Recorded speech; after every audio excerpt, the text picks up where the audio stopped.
बोले देवादिदेव श्री आदिनाथ भगवान की जय जय जय। बोले देवादिदेव श्री महावीर भगवान की जय जय जय।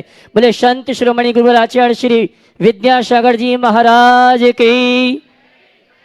गुणैतन पीड़िता शंका समाधान भावना एक प्रवर्तक जन जन के संत प्रखर वक्ता बोले परम पूज मुनि श्री प्रमाण सागर जी महाराज की। बोले परम पूज मुनि श्री निर्वेक सागर जी संधान सागर जी महाराज की।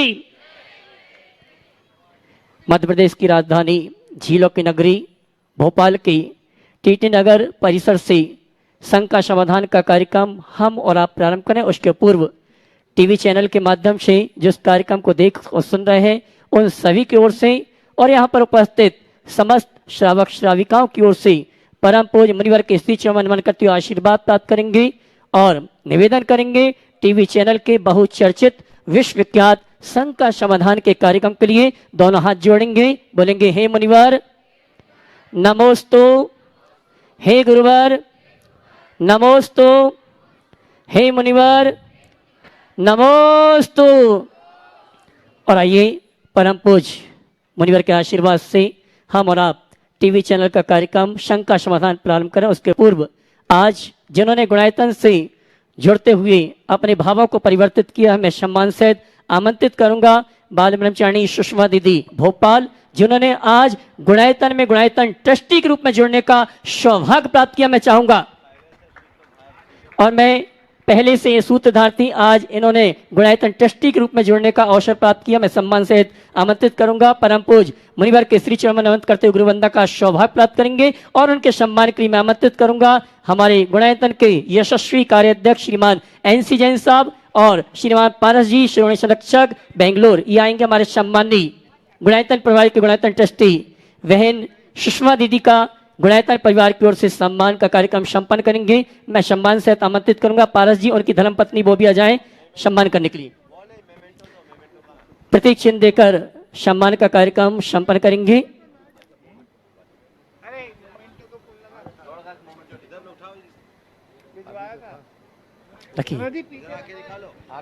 रखिए मेमेंटो। आइए बहन सुषमा दीदी का सम्मान का कार्यक्रम चल रहा है और मैं चाहूंगा इनके भावों की अनुमोदना के लिए आपकी करतल ध्वनि होना चाहिए। और आइए चलते हैं हम और आप बिना बाधा के परम पूज्य मुनिवर के आशीर्वाद से मुनिवर संधान सागर जी से निवेदन करेंगे। क्या बात है, क्या बात है।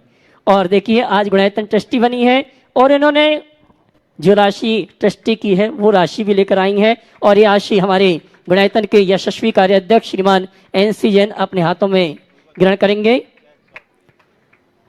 बहन जी जो राशि इन्होंने घोषित की है उसका चेक आज हमारे गुणायतन के यशस्वी कार्याध्यक्ष श्रीमान NC जैन साहब को समर्पित कर रही हैं और आज जोरदार ताली बजाकर, आपकी तालियां बहुत कम बजती है। और आइए चलते हैं बिना किसी बाधा के परम पूज्य मुनि श्री प्रमाण सागर जी के आशीर्वाद से मुनिवर संधान सागर जी महाराज से निवेदन करूंगा शंका समाधान के संचालन के लिए। हे मुनिवर नमोस्तु नमोस्तु नमोस्तु।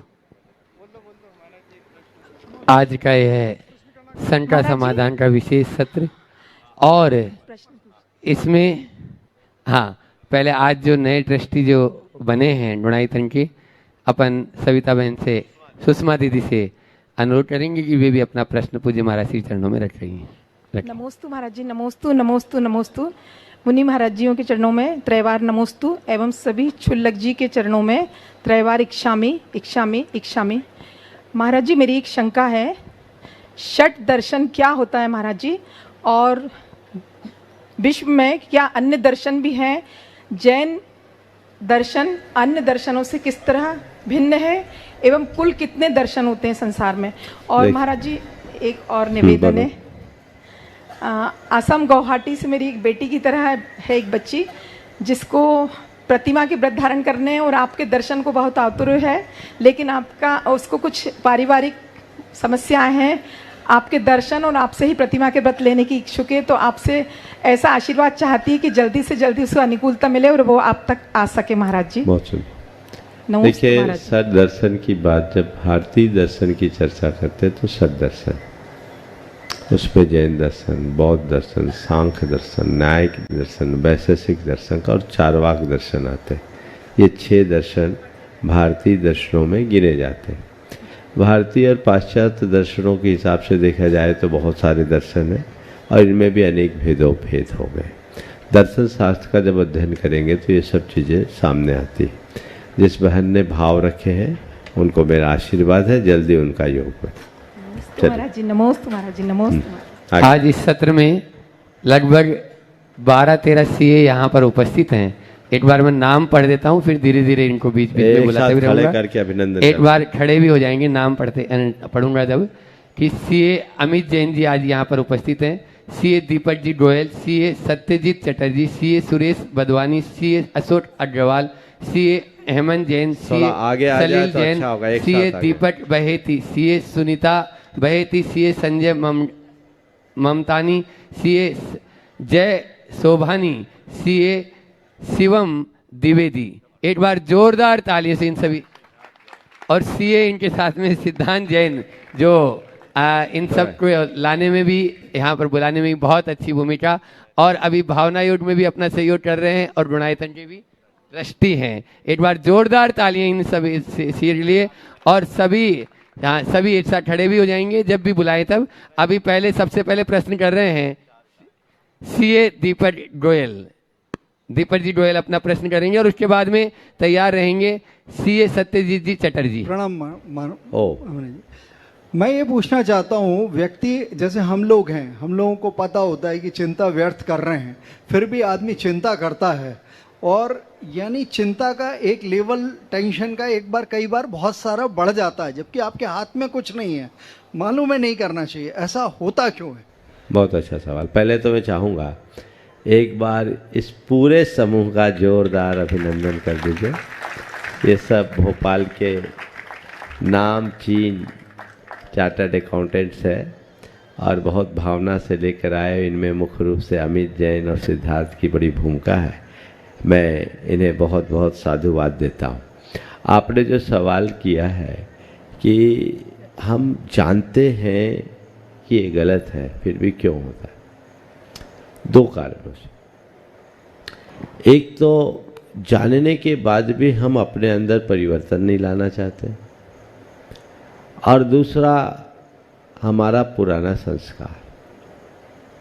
हमें मालूम है जिन वजहों से चिंता होती है उन वजहों से अपने आप को दूर कर ले तो चिंता दूर हो, पर हम फिर भी वही काम करते हैं जिससे चिंताएं बढ़ती है, तो चिंता घटेगी कैसे? फिर कदाचित ऐसा कर भी ले तो हमारे पुराने संस्कार हम पर इतने हावी हो जाते हैं जो बार बार आ जाते हैं।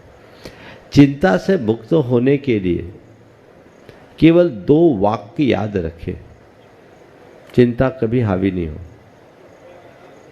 वो वाक्य है, जो होता है सही होता है और जो होना होता है वही होता है। यद्यपि ये दोनों अर्ध सत्य है, लेकिन अपने अपने संदर्भ में पूर्ण है। तो चीज़ें जब हमारे हाथ में है नहीं तो हमें उसे स्वीकार करने के लिए इसे अपना मूल मंत्र मान लेना चाहिए और चीज़ों को नज़रअंदाज करने की क्षमता विकसित करनी चाहिए, तो फिर चिंता हावी नहीं हो। सीए सत्यजीत जी चटर्जी, और उसके बाद में प्रश्न करेंगे सुधीर जी निवेदिता। सुधीर निवेदिता पहले सीए पूरे कर लो। हाँ पूरे। उसके बाद में प्रश्न करेंगे कर 4। महाराज जी के चरणों में मेरा नमन है। हाँ बोलिए। मैं अगर कुछ गलत बात कहूँ तो मुझे क्षमा करेंगे। मैं आप लोगों के त्याग को देख करके हमेशा हैरान रहता हूँ। मुझे लगता है कि ऐसी कौन सी ताकत है जिसके चलते आप लोग इस तरह से त्याग कर देते, पूरे संसार को तज देते हैं। उसके अलावा हर तरफ से न खाना न पीना न सोना, एवरीथिंग। तो ये देख देख करके मैं हैरान रह जाता हूँ। जबकि हम बचपन से जैसे बड़े होते रहे तो हमें लगा कि जिम्मेदारियों का बोझ पूरा करना ही शायद जिंदगी है, या हमारे होने का कारण क्या है, या हमारे होने के औचित्य क्या है। तो ये मैं आज तक समझ नहीं पाया, और जैसे जैसे उम्र बढ़ती जाती है तो यही सवाल बार बार घूम के आता है। तो महाराज जी आपने तो इतने त्याग किए, आखिर हो सकता है देवता के सानिध्य आपको मिले हों, तो किसी के होने का औचित्य क्या है? आखिर ये रैट रेस के खत्म होगी? हमेशा यही लगा रहता है कि एक जिम्मेदारी खत्म हुई, अगली एक मुंह बाएं खड़ी हुई है, तो कभी भी इससे शांति नहीं मिल पाती। देखिए, पहला कारण तो इसका एक वाक्य में बताता हूं। जिम्मेदारी निभाना और जिम्मेदारी को ओढ़ना, इसके अंतर को समझ लो। समझ गए? आप लोग जिम्मेदारी निभाते कम हो, ओढ़ते ज़्यादा। और जो लोग जिम्मेदारियों को ओढ़ के बैठ जाते हैं, वो पूरी जिंदगी जिम्मेदारी पूरी करते करते पूरी कर देते, जिम्मेदारियां अधूरी रहती। दायित्व को दायित्व की भांति पालिए, पर उसे अपना कर्तृत्व मत मानिए। कर्तव्य का भाव रखिए, चीजें सब हो जाएगी। एक बात गांठ में बांधिए, हम कर्ता नहीं, निमित्त हैं। हमारे द्वारा चीजें की नहीं जाती, होती है, बस हम उसमें निमित्त हैं। ऐसा करिएगा तो फिर आपको जिम्मेदारियां सामने नहीं दिखेगी, जो सामने है कर लीजिए। दूसरी बात, त्याग तप संयम की बात आपने की, ये सब हमारे मन के ऊपर निर्भर करता है। जिन चीज़ों को हमारा मन स्वीकार कर लेता है, वो कठिन होने पर भी सरल बन जाती, और जो चीज़ें हम मन से स्वीकार नहीं पाते, सरल होने पर भी कठिन लगती। अनुभव के लिए एक बात कहूँगा, सामान्य रूप से धूप में बैठना कोई पसंद नहीं करता, करता है क्या? पर जो क्रिकेटर है, क्रिकेट के मैदान में 6-6 घंटे तक मैच खेलते हैं, कितनी प्रचंड धूप होती है, पर उसमें भी आनंदित होते हैं कि नहीं? बोलिए। दर्शक खुले पेविलियन में बैठ करके घंटों मैच देखते हैं, आनंदित होते हैं कि नहीं? 46-47 टेम्परेचर में भी लोग आनंद लेते हैं। क्यों? टिकट कटा के गए हैं। गए? ऐसे बोल दो कि 5 मिनट तुम धूप में बैठ जाओ, झुलस जाओगे। धूप की बात तो जाने दीजिए, आप अपने कमरे में जाओ और एसी ऑन होने में विलंब हो जाए तो हालत खराब हो जाएगी। तो क्या हुआ? चीज़ों को स्वीकार करते ही कठिनाई भी अच्छी लगने लगती है, और स्वीकार न होने पर अच्छाई में भी कठिनाई का अनुभव होता है। आप लोगों को हम लोगों की चर्या में कठिनाई दिखती है, और हमें हमारी चर्या में आनंद दिखता है। आपसे एक सवाल और करूँगा, आप अभी हम जैसे साधुओं के सामने खड़े हैं, आपको कैसा प्रतीत हो रहा है? अपने जीवन से हारे, थके, पस्त, लस्त पस्त व्यक्ति से मिलने आए हो, या अपने किसी मस्ती में डूबे हुए किसी साधु के सामने खड़े हो? क्या लग रहा है? नहीं, बिल्कुल ऐसा ही लग रहा है जैसे आपने कहा कि आप अपनी धुन में रहते हैं, कभी कोई निराशा का भाव नहीं। अब आप फिर क्यों कहते कि आपका जीवन कष्ट में? जब लोग बोलते हैं आप लोगों के जीवन में बड़ा कष्ट, कष्ट कहाँ है? कष्ट तो आपकी आंखों में। समझ गए? हम तो मस्त हैं। और एक मंत्र देता हूं, कष्ट को स्वीकार लोगे तो मस्त रहोगे, और कष्ट का प्रतिकार करोगे तो त्रस्त रहोगे, पस्त रहोगे। एक्सेप्ट करो, चीज़ों को एक्सेप्ट करेंगे, रास्ता ठीक है। सुरेश जी बदवानी सीए, और उसके बाद में सीए शिवम जी द्विवेदी तैयार रहें। महाराज जी के चरणों में नमन वंदन। महाराज जी, मैं अपनी दिनचर्या में ये महसूस करता हूँ कि कुछ अच्छी आदतें, जैसे सवेरे जल्दी उठना, योगा करना, प्राणायाम करना, ऑफिस पे समय पे पहुँचना, ये सारे कर्म को कंसिस्टेंटली हमेशा डेवलप करने में बड़ी तकलीफ होती है। कुछ दिन ये क्रियाएं हम करते हैं तो फिर छोड़ देते हैं। तो इसको मतलब अपने स्वभाव में कैसे परिवर्तन लाया जाए कि ये चीज़ें हमेशा हमारा फल बन जाएं, कर्म बन जाएं? मैं आपको थोड़ा पीछे ले जाना चाहता हूँ जी। जब आपने अपनी सीए की परीक्षा की तैयारी की थी, तो पढ़ाई को सिस्टमेटिक करते थे कि नहीं? बिल्कुल क्यों, कैसे कर लेते थे? बिल्कुल ध्येय निश्चित था कि करना है। हाँ, ध्येय था, बिल्कुल एक ही चीज। ध्येय था ना, बस अभी वो ध्येय बना लो, अभी भी सिस्टमेटिक हो जाएगा। चीजें कहीं नहीं जाती, हमारी प्रायोरिटीज ही सब चीजें सुनिश्चित करती है। हमारी प्राथमिकताएं क्या है? सोचने से काम नहीं होता, ठानने से काम होता है। ठानिए, ये करना है तो करना नहीं है, करके रहना है, हो जाएगा। शिवम जी द्विवेदी, यदि सुरेश जी लुधियाना से यहाँ पर पहुँच चुके हैं तो वो मंच पर अपना स्थान ग्रहण कर ले। सुरेश जी लुधियाना और शिवम जी द्विवेदी सीए अपना प्रश्न कर रहे हैं, उसके बाद में तैयार रहेंगे पारस जी चौपटिया, सोना जी चौपटिया जो गुणायतन के शिरोमणि संरक्षक भी है। महाराज जी के चरणों में नमस्तु। मेरा एक ही क्वेश्चन है कि जब हम लोग अपनी जो प्रैक्टिस करते हैं या अपने व्यवसाय में व्यवसायरत हैं तो कहीं ना कहीं जब कोई मनमाफिक काम नहीं होता है तो हम अपने अधीनस्थों पे, अपने परिवार पे या किसी पे क्रोध करते हैं। जब क्रोध करते हैं तो हमारे काम जल्दी हो जाते हैं और उसका हमें फल मिलता है, लेकिन वो क्रोध अब हमारी आदत में बन गया है।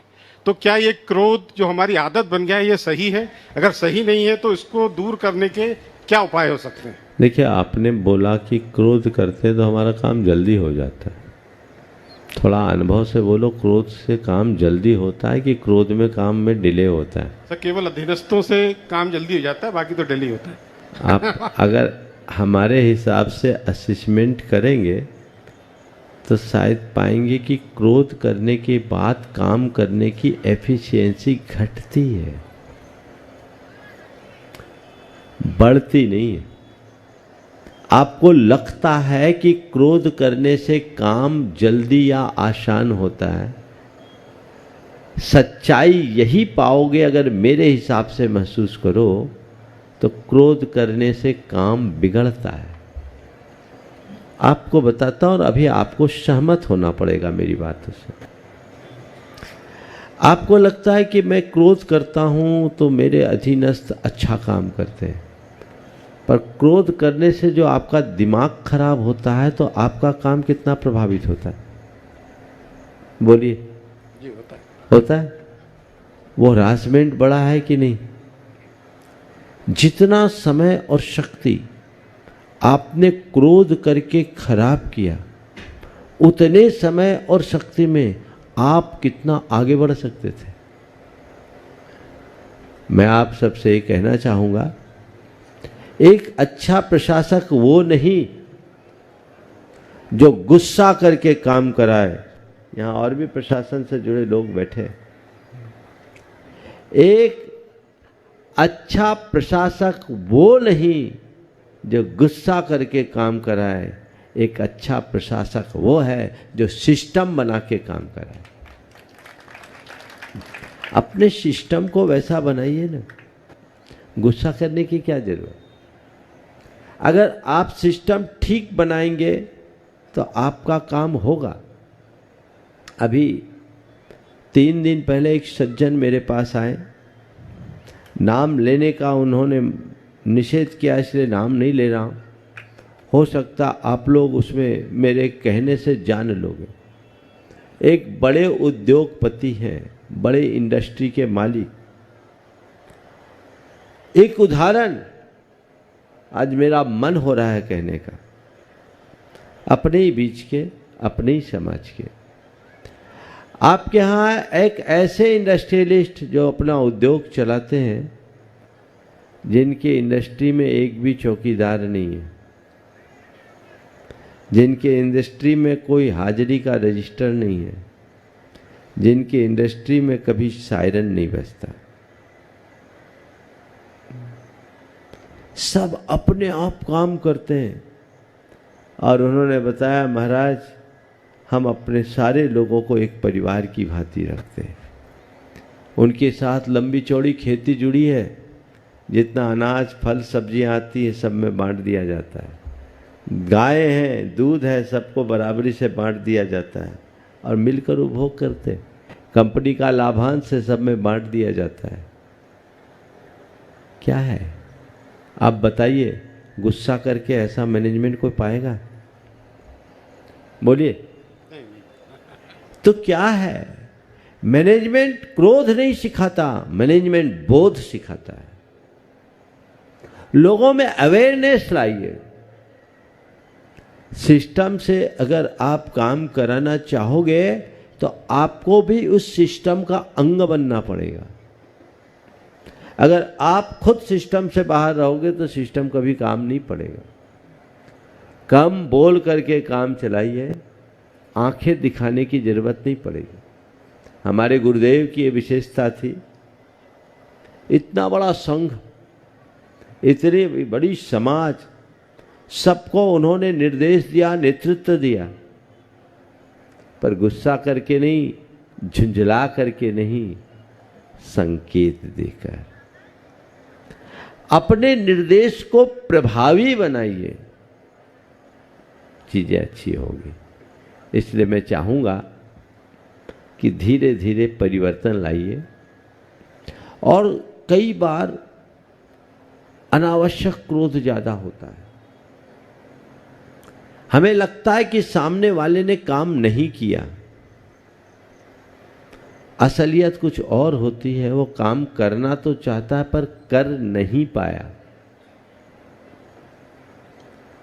हम सीधे सीधे सामने वाले पर चार्ज लगा देते हैं, कभी उसकी परिस्थितियों के बारे में सोचना नहीं चाहते। यदि हम उसके बारे में भी सोचने लगे तो मैं समझता हूँ फिर इस तरह के क्रोध की स्थिति नहीं बनेगी। थोड़ी व्यवस्था के साथ चलना चाहिए। चाहे आप अपने दफ्तर की बात करें अथवा घर परिवार की बात करें, सब जगह इन बातों को लेकर चले तो जीवन में बड़ा बदलाव आ सकता है। एक बार इस पूरे समूह का पुनः अभिनंदन कर दें। इनके नाम तो और हैं, पर मैं चाहता हूँ सबकी तरफ से एक सवाल अमित और कर लें और फिर और समय मिलने पर आप लोगों को अवसर दिया जाएगा। दीजिए। आप लोग जोरदार ताली से इनके त्याग की अनुमोदना कर दो। इन्होंने त्याग किया तो आप लोगों को और नंबर मिल जाएंगे।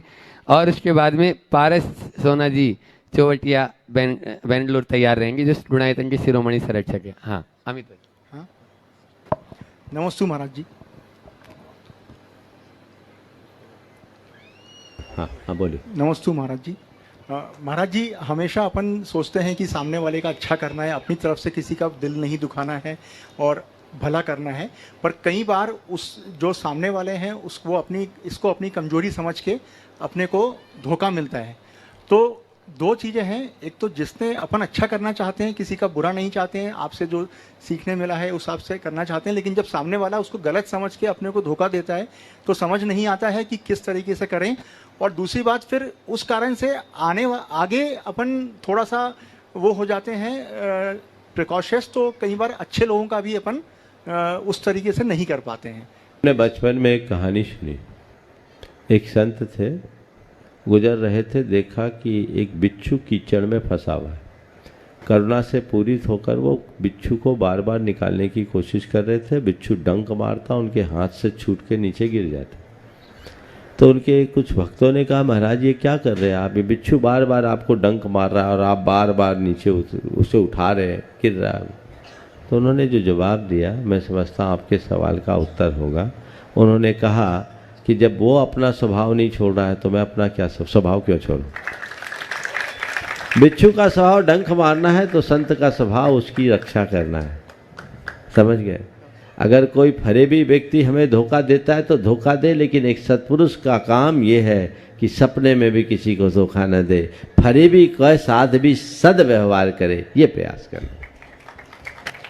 पारस सोना चौवटिया बेंगलोर गुणायतन की शिरोमणि संरक्षक, उसके बाद में तैयार रहेंगे सुरेश जी जैन लुधियाना, जो शिरोमणि संरक्षक है। नमोस्तु गुरुदेव, नमोस्तु नमोस्तु नमोस्तु। मेरे पूरी परिवार की तरफ से नमोस्तु। वैसे तो गुरुदेव के बारे में जैसे ही हमारा यहाँ आगमन होता है, गुरुदेव का मुख देखते हैं, हमारे सारे सवाल गायब ही हो जाते हैं। मतलब हमें याद करना पड़ता है कि सवाल पूछे क्या। एक छोटा सा सवाल, एक शंका थी, और थोड़ा सा जैसे आज टॉपिक चल रहा है कि हर चीज़ में कैसे बेटरमेंट किया जाए। आज शुरुआत से सारे सवाल उसी लाइन पे चल रहे हैं, तो उसी के संदर्भ में मैं भी एक पूछना चाहता था कि जैसे प्यार और विश्वास कमाना तो मुश्किल है ही है, लेकिन कई बार लोगों के मन में नफरत और ईर्ष्या कमाना भी उतना ही इक्वल डिफिकल्ट हो जाता है। हम वो कमाना नहीं चाहते हैं, हम किसी की नफरत या ईर्ष्या कमाना नहीं चाहते हैं, लेकिन किसी के मन में हमारी अच्छी छवि और अच्छी हो, उसके लिए हमें क्या करना चाहिए और हम किस लाइन पे उसमें क्या क्या हम अपने आप में बदलाव लाएं जिससे ये और बेटर हो सके और हम कम से कम लोगों के ईर्ष्या के पात्र बने। रविन्द्रनाथ टैगोर को जब नोबेल प्राइज मिला, पूरे विश्व से उन्हें बधाइयों के संदेश मिले, प्रशंसा पत्र आए, पर उनके पड़ोस में एक व्यक्ति था जिसे इस बात से बड़ी तकलीफ थी। वो उनका प्रबल ईर्ष्यालु था। टैगोर साहब को जब पता चला, वो सब जगह ये बोलता था ये तो अंग्रेज़ों की चमचागिरी करके ये सब पाए हैं, नोबेल प्राइज के लायक जैसा होता है, उन्होंने वो सब बातें की। टैगोर साहब के बारे में जैसा मैंने सुना, वो एक रोज़ प्रातः भ्रमण के लिए निकले और सीधे उसके घर पहुंच गए जो उनका ईर्ष्यालु था। प्रातः भ्रमण के क्रम में सीधे उसके घर पहुंचे और उसका चरण स्पर्श करके उनसे कहा, आशीर्वाद चाहता हूँ, आपकी कृपा से मुझे नोबेल प्राइज मिला। सामने वाला पानी पानी हो गया, उन्हें हृदय से लगा लिया। क्षमा करना, मैं भूल में था, तुम जैसे व्यक्ति ही नोबेल प्राइज के योग्य हो। तो बस ये दृष्टिकोण करो, रखो, वो तुमसे जितनी ईर्ष्या करे तुम उनसे उतना प्रेम करो। घृणा से घृणा का विस्तार होता है और प्रेम से ही प्रेम को जगाया जा सकता है, इसलिए हम प्रेम बढ़ाएं। बंधुओं, परसों 21 तारीख को अंतर्राष्ट्रीय योग दिवस के उपलक्ष्य पर यहाँ पर भी आप लोगों को पुण्य योग से ऐसे पूज्य गुरुवर के चरण भोपाल में पड़े और भावना योग कराने का एक शुभ अवसर प्राप्त हुआ और उस भावना योग में सब लोग बढ़ चढ़ कर हिस्सा ले रहे हैं। तो लुधियाना से सुरेश जी ने भी सोचा कि मेरा भी कुछ अंशदान उसमें लगे और उन सब के लिए टी शर्ट बनाकर लुधियाना से, वो नहीं कि भेज दें, अपने यहाँ से बनाकर खुद स्वयं यहाँ लेकर आए हैं। जोरदार तालियां उनके लिए बजाइए। और जो गुणायतन के शिरोमणि संरक्षक भी हैं, उनका बेटा, हाँ, उनके सुपुत्र और उनके साथ में जो भी यहाँ पर उपस्थित हुए वो भी आ जाएं। मैं चाहूँगा कमेटी उनका स्वागत अभिनंदन कर दें। अब अमर जी जैन अध्यक्ष यहाँ के टीटी नगर के, वे भी यहाँ उपस्थित है और वो सुरेश जी जैन अपना प्रश्न भी पूज्य महाराज श्री जी चरणों में रखें और उसके बाद में तैयार रहेंगे ऋषभ जी जैन, डीपी ज्वेलर्स भोपाल।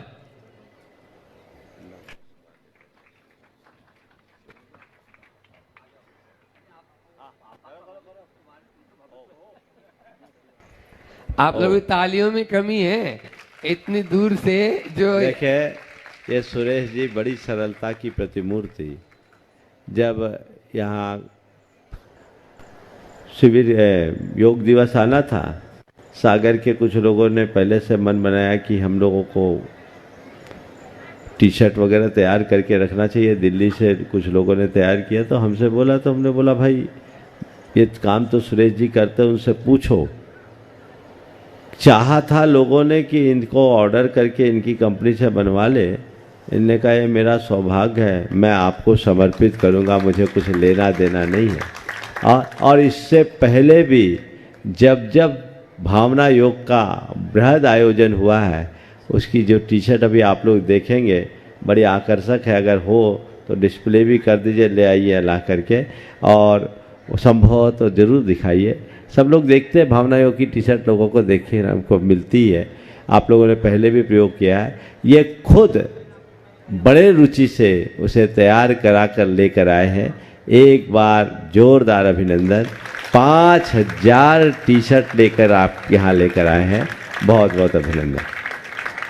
चलिए ऋषभ, प्रश्न ऋषभ, सुरेश जी सवाल नहीं, चलिए। तो मैं पूछना है? हाँ, ऋषभ जी जैन, डीपी ज्वेलर्स। बेटे को पूछो। बेटा पूछ रहा है, चलो हाँ जी। ठीक है।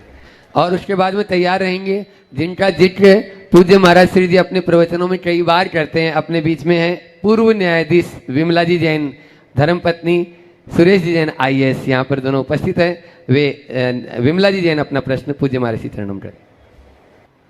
नमस्ते गुरुवर। नमस्ते गुरुवर, मेरा प्रश्न है आधुनिकता को लेकर के है थोड़ा सा, कि आज का जो युवा वर्ग है धर्म को तो समझ रहा है बट उसका अनुसरण नहीं कर पाता है। जिस तरह से हम धर्म स्थान पे होते हैं तो हमारा मन धर्ममय होता है, पर जब हम सांसारिक कार्यों में लग जाते हैं तो वापस से कुछ न कुछ इस तरह की परिस्थितियाँ बनती है और कहीं ना कहीं हम थोड़ा सा धर्म को, चीज़ों को थोड़ा सा विमुख होते हैं। तो थोड़ा सा मार्गदर्शन करें। दूसरा महाराज जी, जैसे हमारे अभी जो आने वाली पीढ़ी है, नए बच्चे हैं, 10 से 12 वर्ष में जो बच्चों को थोड़ा सा जो होते हैं, उनको हम क्या संस्कार ऐसे दें कि आज के ज़माने में हम जैसे उन्हें पढ़ा रहे हैं, आधुनिकता में जा रहे हैं और उनके आसपास का जो माहौल है, हम अगर उनका बेस किस तरह से मजबूत कर सके कि आगे आने वाले समय में जो परिस्थितियाँ बने वो धर्ममय रहे और संस्कारमय रहे। बहुत अच्छा सवाल आपने उपस्थित किया। देखिए, सबसे पहली बात तो आपने कही बहुत अच्छी मानता हूँ कि कम से कम धर्म करते समय धर्ममय हो। बहुत आयत तो ये भी देखा जाता है कि धर्म करते समय भी ध्यान इधर उधर भटकता है। ये बच्चों के लिए नहीं, बड़ों की भी। एक बार एक 80 वर्ष के सज्जन ने बड़ी बेबाकी से मुझसे और व्यथित मन से कहा, महाराज क्या बताऊं, 80 साल की उम्र हो गई, भगवान के दर्शन करता हूं और भगवान के दर्शन करते करते भी किसी युवती पर नज़र चले जाए तो मन डोल जाता है। उनने ईमानदारी से अपनी बात कही, उसकी व्यथा उनको थी। इस सब की वजह क्या है? बच्चे हों या बड़े, अगर धर्म की क्रिया को हम एक रूटीन की भांति करेंगे तो ये सब समस्याएं आखिरी तक बनी रहेगी, और आध्यात्मिक जागरण के साथ करेंगे तो ये समस्याएं कभी नहीं रहेगी। तो हम धर्म उपासना आध्यात्मिक प्रेरणा से भरकर करें। हमें भेद विज्ञान का पाठ पढ़ना चाहिए जो हमारे धर्म का मूल है। अपनी आत्मा को केंद्र बिंदु में रख करके चलना चाहिए। अपने अंतस्करण की पवित्रता को अपना मूल लक्ष्य बनाकर चलना चाहिए। यदि ये सब बातें आत्मसात हो जाए तो भटकाव की संभावनाएं कम होती। फिर बाहर आए तो भी हमें इस बात का आभास हो, और धार्मिक क्रियाओं को एक क्रिया की तरह न कर अपने मन को उद्दीप्त करने की भावना से करें, मन को चार्ज करने की भावना से करें।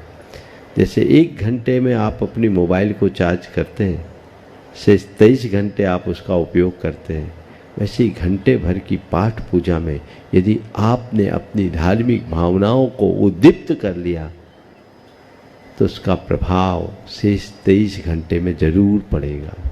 आध्यात्मिकता के साथ रूटीन न बनाएं, इस तरीके से करें कि आपके जीवन की रूटीन बदल जाए तो जीवन में बदलाव आएगा।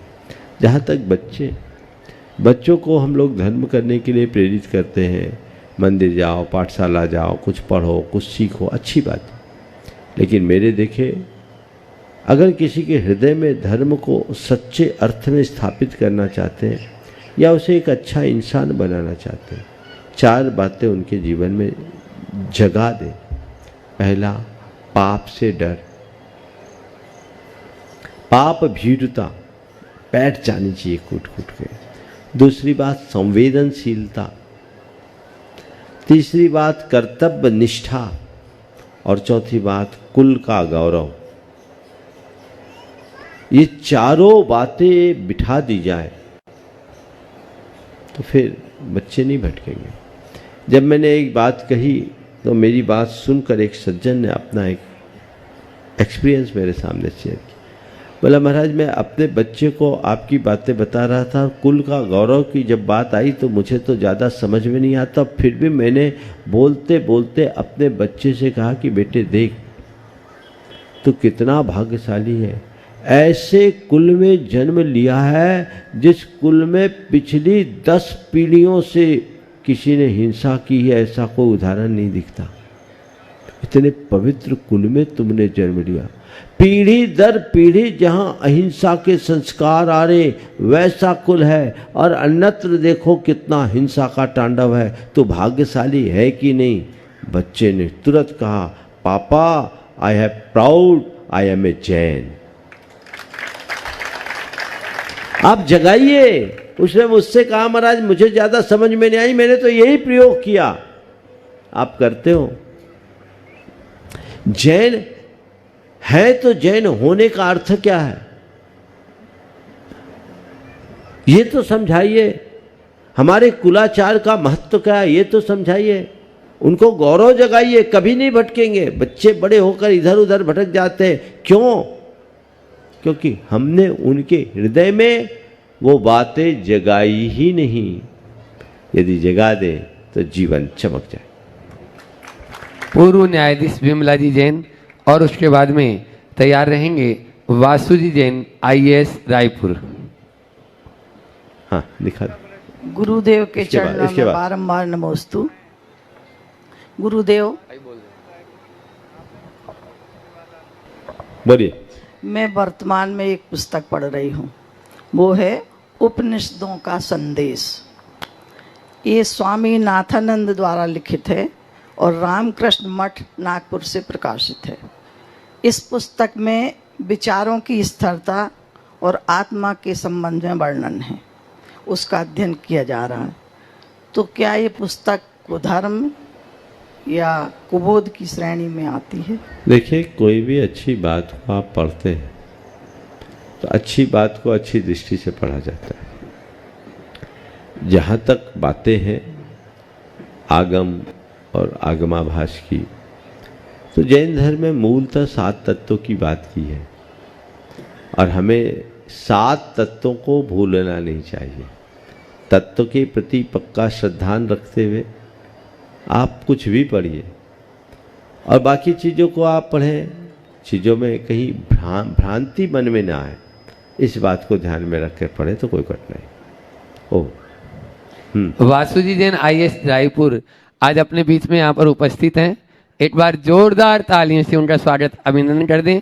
क्षेत्र कमेटी उनका स्वागत अभिनंदन कर दें। आप देख रहे हैं कितनी सुंदर सी टी शर्ट, ये भावना योग की टी शर्ट जो है हमारे सुरेश जी जैन लुधियाना बना लाए हैं। जोरदार तालियों से उनका स्वागत, पुनः अभिनंदन, स्वागत। हाँ चलो। हाँ। वासु जी जैन IAS अपना प्रश्न भी रख रहे हैं पूज्य महाराज श्री चरणों में, और उसके बाद में डॉक्टर सुभाष जी जटरिया जो गुणायतन के शिरोमणि संरक्षक हैं। उधर भी। हाँ चलिए। बाशु। नमस्ते महाराज जी। नमस्ते महाराज जी। महाराज जी, मेरा प्रश्न थोड़ा पर्सनल भी है और जनरल भी है। महाराज जी, सिलेक्शन से पहले मेरा भी दो वर्ष पहले IAS में सिलेक्शन हुआ। सिलेक्शन से पहले मैं बहुत ही धार्मिक प्रवृत्ति का व्यक्ति था। मंदिर जाए बगैर न खाना पीना, न पानी पीना, अभिषेक रोज करना, जाप रोज करना। और सिलेक्शन होने के बाद इन सब में थोड़ी कम हो गया है। अगर सहूलियत हो भी तो भी थोड़ी मंदता आ गई है। और इस मेरे साथ नहीं, मेरे साथ जो पढ़े थे बच्चे जिनका सिलेक्शन हुआ, उनमें भी ये देखा गया है। अब चाह कर भी मैं चाहता हूँ रोज जाप करूँ, फिर भी उसमें त्रुटि हो जाती है, कभी रह जाता है। इसमें महाराज जी थोड़ा प्रायश्चित दीजिए और आगे समाधान। मैं तो तुमसे कहूँगा, एक बार तो मैं चाहूँगा एक बासु भाई का जोरदार अभिनंदन करें, और मैं तुम्हें और तुम्हारे जैसे उन युवाओं को कहूँगा कि हमारे समाज में बहुत सारे ऐसे अधिकारी हुए जो IAS, IPS और अन्य वरिष्ठ प्रशासनिक पदों पर रहे हैं। अभी उदाहरण के लिए सुरेश जी तो रिटायर हो गए, पर शोभित भाई खड़े हो जाओ एक बार। ये अपने सीनियर IAS से अभी पर्सनल सेक्रेटरी की पोस्ट पर है, देख रहे हैं। मेरे ख्याल से 20-22 साल हो गए होंगे, 2024 साल पुराने, और ये एक अच्छे श्रावक के रूप में रह रहे। शायद तुम्हारा पुराना परिचय भी होगा। अपने राहुल जैन है ना, दिल्ली में ही है, वो कैसे श्रावक धर्म का पालन करते हैं। तो मैं तो ये कहता हूँ, अधिकारी बन जाने के बाद और दृढ़ता से अपने धार्मिक क्रियाओं का पालन करना चाहिए। उससे और युवाओं को प्रेरणा मिलेगी। शिथिलता मत लाओ। आज यहाँ तक पहुँचे हो तो यहाँ पहुँचाने में केवल तुम्हारी मेहनत का प्रभाव नहीं है, तुम्हारा पुण्य भी है। तो उस पुण्य को भूलना मत। आज कोई अधिकारी है, कल क्या होगा कोई नहीं जानता, लेकिन हम जिसके लिए जन्म लिए हैं उसे हमें कभी नहीं भूलना। अपने कर्तव्यों का दृढ़ता से पालन करना चाहिए, उसमें रंच मात्र भी शिथिलता नहीं आने देनी चाहिए। इसलिए अब जो हो गया सो हो गया, यहाँ आए हो संकल्पित होकर जाओ। कदाचित बहुत मुश्किल हो तो बात अलग है, किसी वजह से छूट जाना स्वीकार है, छोड़ देना प्रमाद। मजबूरी बात अलग है, प्रमाद स्वीकार नहीं। प्रमाद हमारा शत्रु है, वो तुम्हें बहुत पीछे ले जाएगा, एक के बाद एक, एक के बाद एक के बाद एक चलता रहेगा। इसलिए प्रमाद को नजरअंदाज करते हुए आगे। डॉक्टर साहब, डॉक्टर सुभाष जी जटरिया जो शिरोमणि संरक्षक हैं गुणायतन के, और उसके बाद में सुधीर निवेदिता ट्रस्टी गुणायतन। नमस्ते महाराज जी। परसों योग दिवस है और हम लोग बड़े बृहद स्तर पर भावना योग को प्रस्तुत करने वाले हैं, जिसमें हजारों लोग आने वाले हैं। महाराज जी, बड़ा विभ्रम है योग के बारे में। वहाँ पर दो ही चीज़ें चलती हैं, एक तो आसन और दूसरा प्राणायाम। योग वहीं से शुरू होता है और वहीं खत्म हो जाता है। यहाँ बहुत सारी एजेंसी हैं जो केवल प्राणायाम और योग के आसन कराते हैं और समझते हैं कि योग की इतिश्रुति हो गई, जबकि योग का वास्तविक मतलब तो है कि समाधि तक पहुंचना। तो महाराज जी, आपके श्रीमुख से इस विभ्रम को दूर कर दें कि योग दरअसल केवल वो इनिशियल जो अष्टांग योग की दो चीजें तो हैं उसमें, लेकिन उसको समाधि तक ले जाना बहुत बहुत सुंदर। पहले तो मैं चाहूँगा एक बार डॉक्टर साहब का भी जोरदार अभिनंदन करें। एक अच्छे सर्जन होने के साथ साथ भावना योग के प्रमोटर है और पिछले अनेक वर्षों से भावना योग का प्रयोग अपने पेशेंट्स पर भी करवा रहे हैं। कभी समय रहेगा तो इनके अनुभव भी आप सबके बीच रखवाऊंगा। आपने जो बात कही, योग का अर्थ क्या है? योग का असल अर्थ जो आत्मा का परमात्मा से मेल करा दे वो योग, जो दो को जोड़ दे उसका नाम योग। तो योग का असल अर्थ ये है, हम यम नियम आसन प्राणायाम प्रत्याहार ध्यान धारणा समाधि आदि की जो बात कहते हैं, ये योग के अलग अलग अंग हैं, पर योग शब्द बहुत व्यापक है। जैन साधना में तो योग को और ऊपर तक लेकर के देखा गया है। तो हमें योग के मूल उद्देश्य को समझना चाहिए। योग का चरम रूप समाधि है और समाधि का मतलब ही ये है आत्मा का परमात्मा में मिलन या आत्मा का परमात्मा से साक्षात्कार अथवा आत्मा का परमात्मा से केंद्रीकरण। इस अर्थ में भावना योग एक अभिनव प्रयोग जो हमें आत्मा से परमात्मा होने का रास्ता दिखाता है, जिसके बदौलत हम अपने जीवन का चरम विकास कर सकते हैं, अपने शारीरिक मानसिक और चैतसिक विकारों को विनष्ट करके तीनों स्तर पर स्वस्थ और मस्त हो सकते हैं, अपने शुद्ध बुद्ध निरंजन परमात्मा की अनुभूति कर सकते हैं। हमारे ऋषि मुनियों संतों ने अनंत काल से ये साधना की और उसी साधना के बल पर अपने जीवन को सिद्धि के शिखर पर पहुंचाया। हम यदि इसका अनुकरण करेंगे निश्चित तौर पर वहाँ तक पहुँच सकेंगे। हमें आवश्यकता है लोगों को बताएं। आसन प्राणायाम का अपना महत्व है, लेकिन ये केवल हमें भौतिक स्तर पर लाभ देंगे, कुछ मानसिक शांति देंगे, लेकिन अपने जीवन में आध्यात्मिक परिवर्तन लाना है तो हमें भावना योग का प्रयोग करना चाहिए। और भावना योग में वो आध्यात्मिक परिवर्तन तो आता ही है, उसके साथ साथ शारीरिक और मानसिक परिवर्तन भी बहुत अच्छा होता है, जो आप सबके अनुभव में है। सभी लाभ लेंगे। 21 तारीख को तो आप सब उसमें सहभागिता देंगे ही, उसका पूरा आनंद लेंगे। नमस्ते। सुधीर निवेदिता ट्रस्टी गुणायतन, और उसके बाद में तैयार रहेंगे कि अरविंद जी राजा जबलपुर, कीर्ति अपूर्व जैन उनके साथ में। नमोस्तु नमोस्तु महाराज जी, नमोस्तु। नमोस्तु महाराज जी, नमोस्तु महाराज जी, नमोस्तु महाराज जी। सभी एलक जी को इच्छा में महाराज जी, मेरा छोटा सा क्वेश्चन था कि हम जब विदेश में रहते हैं तो हम भाव पूजा करते हैं, भाव से ही सब कुछ करते हैं और बहुत मन लगता है क्योंकि कोई डिस्टरबेंस नहीं होता है। जबकि हम इधर आते हैं तो मन वहाँ से यहाँ भागता है पूरे समय, लेकिन जब हम यहाँ आ जाते हैं और पूजा की क्रियाओं में हमारा पूरा मन लग जाता है, भावों का अता पता नहीं होता है। तो ऐसा क्यों होता है और क्या करना चाहिए हमें? देखिए, ये लोग दोहा कतर से आए हैं और दोहा कतर तो गल्फ कंट्री है, वहाँ तो कुछ सुरक्षता नहीं है। आपने बिल्कुल सही कही कि जब वहाँ हम रहते हैं तो हमारा भाव बहुत प्रबल होता है। इसका एक वाक्य में उत्तर मैं यही देना चाहूँगा कि अभाव का प्रभाव होता है। क्या बोला? जब चीज़ें हमारे हाथ में रहती है तो हम उसका उतना मूल्यांकन नहीं करते। जब चीज़ें हाथ से छूटने लगती है तब हमें उसका मूल्य और महत्व समझ में आता है।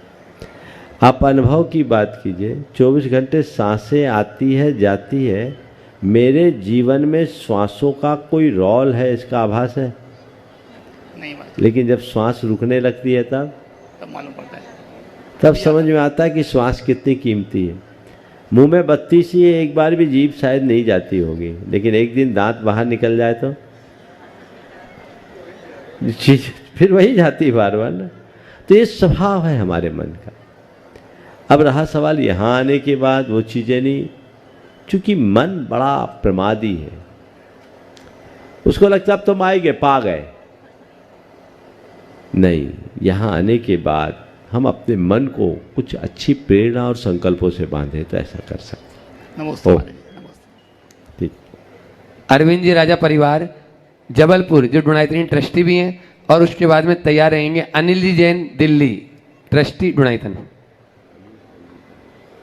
नमस्ते महाराज जी। महाराज जी, हम दोनों अपने नमस्ते महाराज जी, हम दोनों अपने जीवन की एक नई शुरुआत करने जा रहे हैं, तो हम दोनों की विचारधारा बहुत हद तक कई चीज़ों में अलग अलग है, तो हमें किन बातों का ध्यान रखना चाहिए? वैसे एक ही संकल्प ले लो, बंधने जा रहे हो, बहुत खुल के बोल दिया तुमने, अच्छी बात है कि हम लोगों की विचारधारा अलग अलग है, तो अलग अलग होकर के भी एक रहेंगे, ये प्रण लेकर जाओ। और ये कब संभव होगा? जब विचारों में टकराव नहीं हो। और एक बात बोलता हूँ, अलग होकर के भी साथ रहा जा सकता है।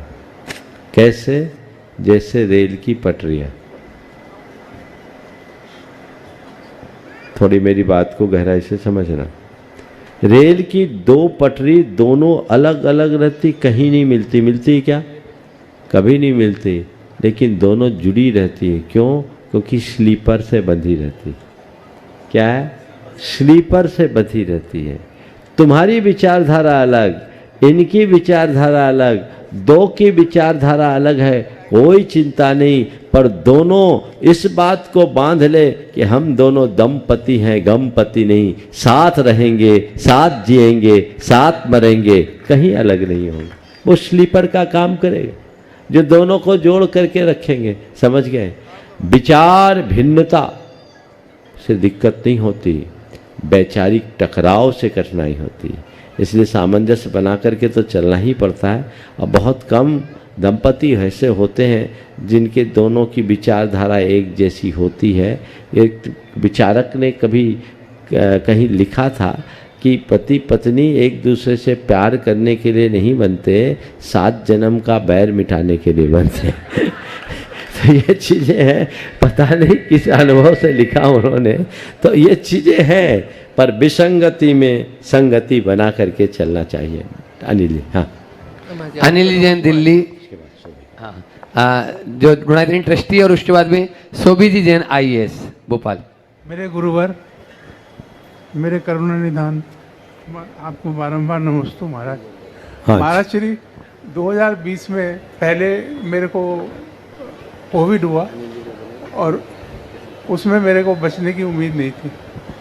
तो करीबन जिस दिन आपने के सानिध्य में कटनी में सिद्ध चक्र विधान हुआ था, उससे एक दिन पहले दोपहर में 3 बजे मैं हॉस्पिटल में था और यहाँ ठीक है सिर पे हाथ रख के मैं करवट से लेटा था। मुझे लगा किसी ने मेरे को उठाया, तो मेरे को आपके दर्शन हुए। महाराज श्री हड़बड़ा के उठा कि मैं महाराज श्री के चरण पकड़ लूँ, मैं आपके दर्शन कर लूँ, लेकिन मेरी हिम्मत नहीं थी, मैं उठ नहीं पाया। और मुझे मना था कि हॉस्पिटल में कि मैं बेड से नीचे उतरूँ, लेकिन मैं करता गया। मुझे आपके चरण दिखे, दर्शन हुए और आपके चरण रज मुझे दो जगह दिखाई दे रहे थे। मैंने कहा अगर मैंने किसी को बुलाया तो मुझे उठा दो, तो वो चरण रज खराब हो जाएगी। तो मैंने किसी को नहीं बुलाया, सारी मशीनें अपने आप हटाई और किसी तरह से मैं उतर के आया। मैंने जैसे ही चरण रज को हाथ लगाई मेरे को करंट आया, तो मैंने कहा अब मैं ठीक हो जाऊँगा। महाराज श्री करीबन ये 3 बजे का टाइम है, 5 बजे करीब मेरे पास हॉस्पिटल से आदमी आया, बोलो जी यहाँ दस्तखत कर दो। मैंने कहा किस बात के? बोलो जी एक दवाई आई है जर्मन से, हम आपको देंगे, इसका हमें साइड इफ़ेक्ट नहीं पता, पहली बार दे रहे हैं, तो इसलिए आपसे दस्तखत करा रहे हैं। खैर मैंने दस्तखत कर दिए। अगले दिन सुबह 4 बजे में टीवी खोल के बैठ गया कि मुझे शांति धारा देखनी। महाराज श्री मैंने पूरी शांति धारा देखी, उसके बाद मैं बेहोश हो गया। फिर आपके 8 अर्घ थे, वो 8 अर्घ मेरे को फिर मेरे होश आया। 8 अर्घ मैंने देखे, मुझे लगा मैं अब ठीक हो जाऊंगा, मेरे को कुछ नहीं हुआ। महाराज श्री का आशीर्वाद। और मुझे तो फिर 1 बजे के करीब मेरे रूम में 10-15 डॉक्टर्स आए। उन्होंने तीनों तरफ से मुझे घेर लिया, सबने मुझे चेक करा। तो जो मेन डॉक्टर थे उन्होंने ताली बजाई, बोले कि ही इज़ रिस्पॉन्डिंग। बहुत सुंदर। तो फिर उन्होंने जो है मुझे कहा कि अब आपको 2 दिन में हम छुट्टी दे देंगे, क्योंकि हॉस्पिटल में जगह नहीं थी। तो उन्होंने ये समेत मुझे घर भेज दिया। देखिए इनका अपना अनुभव है, समय कम है। एक बार जोरदार अभिनंदन कर लीजिए अनिल जी का। और निश्चित ये आपका पुण्य का उदय था, जो आप मौत को हरा करके बाहर निकल आए। और इन सब चीज़ों को समझिए और अब बाकी बातें करने की जगह यही समझिए कि मुझे जो जीवन बचा है इसका जितना अच्छा उपयोग कर सकूँ करूँ, और अलग से बाकी बातें बता लीजिएगा। शोभित जी पर सवाल करेंगे। गुरुदेव के चरणों में त्रैबार नमोस्तु। गुरुदेव, जब हम जैन धर्म को अनादि निधन धर्म बोलते हैं तो वो केवल शाब्दिक रूप से बोलते हैं या सैद्धांतिक रूप से भी? मेरा प्रश्न इसलिए है गुरुदेव क्योंकि कई इतिहास की किताबों में ये आता है और कुछ जैनी भी ये मानते हैं कि जो ब्रह्मचर्य का सिद्धांत है, 5वां जो अणुव्रत या महाव्रत में, वो महावीर स्वामी ने जोड़ा था। क्या ये गुरुदेव 5वां सिद्धांत अणुव्रत महाव्रत का ब्रह्मचर्य का महावीर स्वामी के द्वारा जोड़ा गया, या ये अनादि निधन धर्म सिद्धांत? देखिए जैन धर्म अनादि निधन है, इसमें कोई बाधा नहीं, अनादि प्रवाह से चला आ रहा है। इतिहासकार तो इतिहास की बातें करते हैं, इसलिए उस बात को अलग करें। जहाँ तक भगवान महावीर के पूर्व ब्रह्मचर्य की बात है और भगवान महावीर के द्वारा ब्रह्मचर्य को जोड़ने की बात ही यथार्थ है। पहले चातुर्याम था पार्श्वनाथ भगवान के संदेशों में, चातुर्याम यानी 4 यम की बात। भगवान महावीर ने अपरिग्रह और ब्रह्मचर्य को अलग अलग किया। पहले अपरिग्रह में ही ब्रह्मचर्य रख लिया जाता था। तो ये एक साधना की प्रक्रिया में थोड़ा बहुत मॉडिफिकेशन है, पर मूलभूत जैन धर्म जो अहिंसा मूलक वीतरागता मूलक धर्म है वो अनादि से है और अनंत काल तक ऐसा ही बना रहेगा, इसलिए उसे अनादि अनिधन कहते हैं। समय हो गया, यहीं पर विराम। बोलिए परम पूज्य आचार्य गुरुवर श्री विद्यासागर जी महाराज की।